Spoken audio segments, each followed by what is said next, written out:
Tyreek Hill has been absolutely phenomenal this year, delivering one of the best performances of his career. His lightning fast speed, elite route running, and game-changing ability have left NFL fans in awe. Even Kansas City Chiefs supporters, despite him no longer being on their team, couldn't help but admire his incredible season. And then the rumors started swirling. Tyreek Hill back to the Chiefs. Just the thought of it sent shockwaves through the NFL community. Chiefs fans began imagining the possibilities, Hill reuniting with Patrick Mahomes and Travis Kelce, reigniting the deadly trio that once terrorized defenses across the league. Tyreek Hill, one of the NFL's most explosive wide receivers, has taken an unexpected turn since leaving the Kansas City Chiefs to sign with the Miami Dolphins. Now, after another disappointing season, the inevitable question arises, does Hill regret his decision? The numbers don't lie. Hill, who shined for the Chiefs alongside Patrick Mahomes, reached 2 Super Bowls and won a ring before being traded in 2022. But since then, his journey in Florida has been marked by frustrating postseason losses and worse, a complete absence from the playoffs in 2024. The decision to trade guaranteed success in Kansas City for a multi-million-dollar contract in Miami may have lined Hill's pockets. But what about his legacy? While the Chiefs dominate the NFL and seek an unprecedented three-peat, Hill finds himself stuck on a team that seems incapable of competing in the most important moments. But it's not just on the field where things have been difficult for the wide receiver. Off the field, Hill has been involved in controversies from legal issues to enigmatic statements about his future. After the Dolphins' early elimination, he hinted at leaving Miami, saying, "I'm out, bro. It was great playing here." Could this be confirmation that the Cheetah's patience has run out? He admitted that this was the first time in his career he missed the playoffs, and it seems to have been a hard blow for the star. The question many fans ask is, where did it all go wrong? When Hill decided to leave the Chiefs, he was betting that he could continue his dominance elsewhere. But the reality is that without Mahomes and Andy Reid's offensive system, the results simply didn't come. With the Chiefs' Super Bowl appearances, 2019, 2020 Super Bowl champion, 2019 one of Mahomes' favorite targets with the Dolphins, wild card eliminations, 2022, 2023 missed playoffs, 2024, no postseason wins. Hill didn't leave the Chiefs due to a lack of success. He left for one very clear reason: money. His 4-year, $120 million contract with the Dolphins was one of the largest in history for a wide receiver. He later signed a 3-year, $90 million extension, but was it worth it? In a conversation with Shannon Sharpe on the Club Shay Shay podcast, Hill revealed that he wanted to stay with the Chiefs, but felt financially undervalued. However, what followed was a playoff drought while his former team cemented itself as a dynasty. Chiefs without Tyreek Hill. A perfect decision? The biggest question when Hill left was whether the Chiefs could maintain their dominant offense without him. The answer? Yes, and then some. Since Hill's departure, Super Bowl champions, 2022 Super Bowl champions, 2023, back in the Super Bowl 2024, even without a true number one wide receiver, Mahomes has found other weapons to keep the team competitive. Travis Kelce remained his favorite target, while Isaiah Pacheco emerged as a crucial piece in the running game. The result? The Chiefs are now on the verge of winning 3 straight championships, something they haven't done since the 1970s Miami Dolphins, ironically Hill's current team. Meanwhile, Hill and the Dolphins seem far from reaching that level, and now, with rumors swirling about his dissatisfaction, could we see a new destination for the Cheetah soon? Given the disappointment of 2024, Hill has made it clear he may be on his way out. But where? A return to the Chiefs seems unlikely, but there will always be a market for a talent like his. The question is Hill still hungry to win, or is his focus only on money? Time will tell. What we do know is that the Chiefs have moved on without him, and they are getting closer and closer to cementing their names in history. Meanwhile, Hill is watching from the couch. The uncertainty surrounding Andy Reid's future is over. After much speculation, the Chiefs head coach has confirmed that he'll be back in 2025, no matter what happens in the Super Bowl. Meanwhile, Kansas City's defense is hungry to erase any memory of their last matchup against the Eagles when Jalen Hurts put on a show. This team doesn't just want to win, they want to make a statement.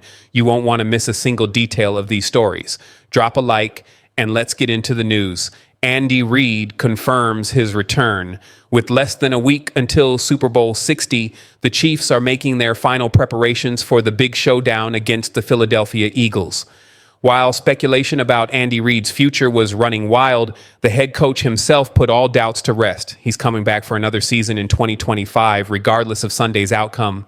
Reid spoke to the media and got straight to the point, making it clear that his decision has nothing to do with records or stats. He's not chasing numbers or milestones. He simply loves the game and coaching football. And when someone with decades of experience says that, there's not much to argue. The legendary coach began his head coaching career leading the Philadelphia Eagles, where he stayed from 1999 to 2012 before being fired and quickly picked up by the Chiefs.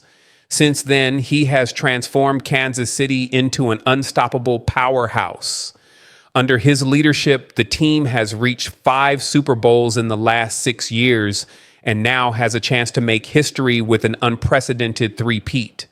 Reid and Mahomes' Chiefs are building something many already see as the NFL's next great dynasty, following in the footsteps of the Brady-era New England Patriots.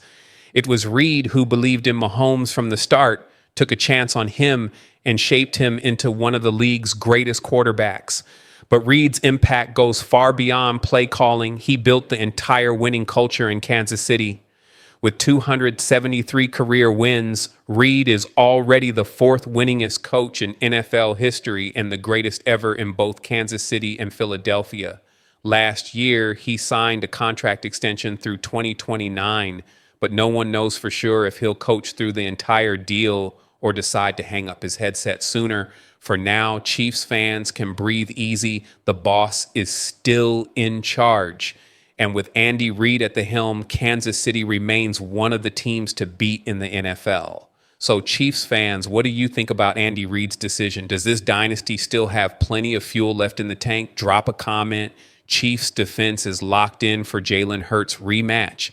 If you thought that was big news, wait until you hear how Kansas City's defense is preparing for its rematch with Jalen Hurts. The last time the Chiefs and Eagles met in the Super Bowl, Kansas City walked away with the trophy, but not without hearing a bunch of excuses from the other side. If you ask Philadelphia's players, the loss was because of the refs and the slippery turf. But at the end of the day, champions are champions, and the Chiefs lifted the Lombardi trophy as red and yellow confetti rained down. That game, however, had one detail that KC's defense hasn't forgotten. Jalen Hurts went off. Aside from the fumble Nick Bolton returned for a touchdown, the Eagles quarterback was nearly flawless against the Chiefs secondary. He put up an insane performance, and that memory has stuck with Kansas City's defense, which now wants to do what it couldn't that night: dominate. Defensive backs coach Dave Merritt isn't hiding the fact that this will be a massive challenge. This is probably the best team we've faced all year. Their O-line is the best we've seen. Their running back is the best we've seen. And if you go back 2 years, Jalen Hurts destroyed us. He played a hell of a game, didn't make mistakes. Our guys remember that. So we're motivated to stop the run first and then take away the passing game.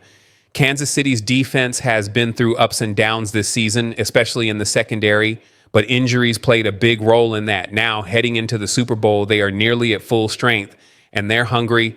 It might sound crazy for a back-to-back champion to need extra motivation, but that's exactly what this Chiefs defense has found. They want to prove that this time there won't be any excuses.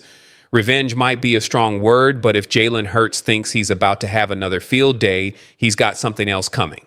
The Chiefs don't just want to win, they want to send a message. Andy Reid is still leading, Mahomes is still commanding, but the defense knows they have to step up to prevent another Hurts masterclass. And whether you love it or hate it, we're getting another Chiefs versus Eagles showdown, the biggest game of the year featuring the NFL's most dominant team and its most hated team. Yeah, turns out people really can't stand the Chiefs. Who knew winning would do that to you? Trust me, I would know. I'm one of the most annoying people in sports television. Now, before you ask, no, I don't actually think the NFL is rigged. But does the league have an officiating problem? Absolutely. Do some teams seem to get luckier breaks than others? Of course. Am I tired of watching the same Super Bowl matchup? Without a doubt.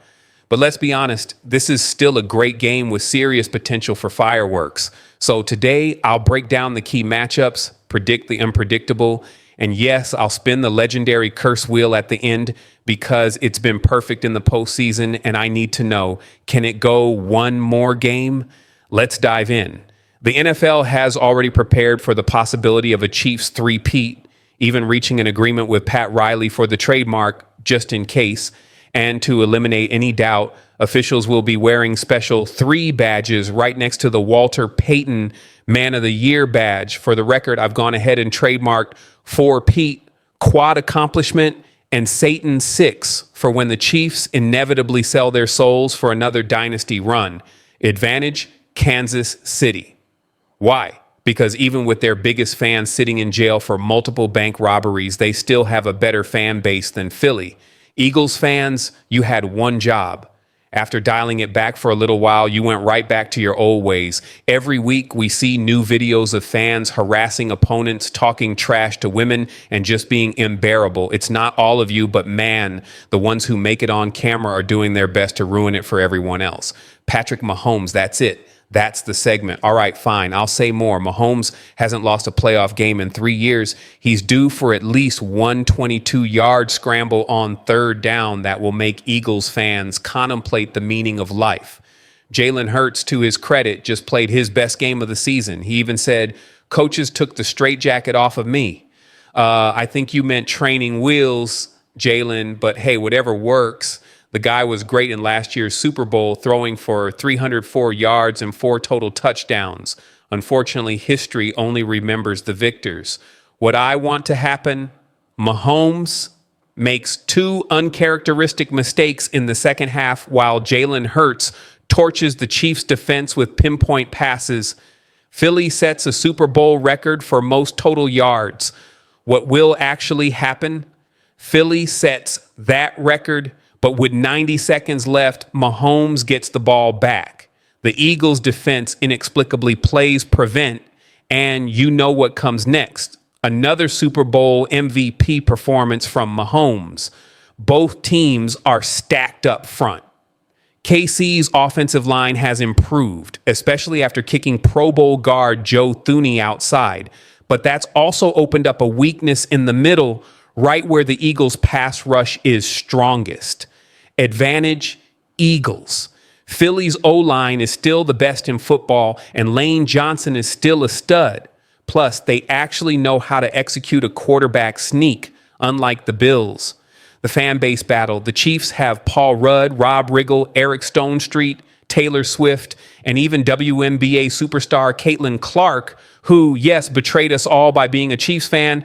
The Eagles have Kevin Hart, Shane Gillis, Miles Teller, Will Smith, Bradley Cooper, Rob McElhenney, Tina Fey, and Bill Cosby. Oh, no. So, yeah, I guess the Chiefs win this one, too. Philly, no contest. A.J. Brown and Devonta Smith are better than any wide receiver on the Chiefs roster. And yet, watch Juju Smith-Schuster come out of nowhere with 185 yards and make me regret everything I just said. This is where things get interesting. 2 legendary coordinators, Vic Fangio for the Eagles and Steve Spagnuolo for the Chiefs. Spags has 5 rings already, and the man knows how to dial up a defense in clutch moments, but Philly's defense is stacked. If they play aggressively, attack KC's weaknesses, and don't let Mahomes breathe, they can win this game. Will they? That's another story. Here's what I want to happen. The Eagles dominate. Jalen Hurts silences the doubters. Philly wins by double digits. Here's what will actually happen. The game comes down to the wire. Philly plays too soft in crunch time. Mahomes gets the ball late, and like clockwork, the Chiefs pull off another Super Bowl win. So let's spin the curse wheel and find out if fate agrees. Thank you for watching. Don't forget to like this video, hit the subscribe button, and stay tuned for my next update.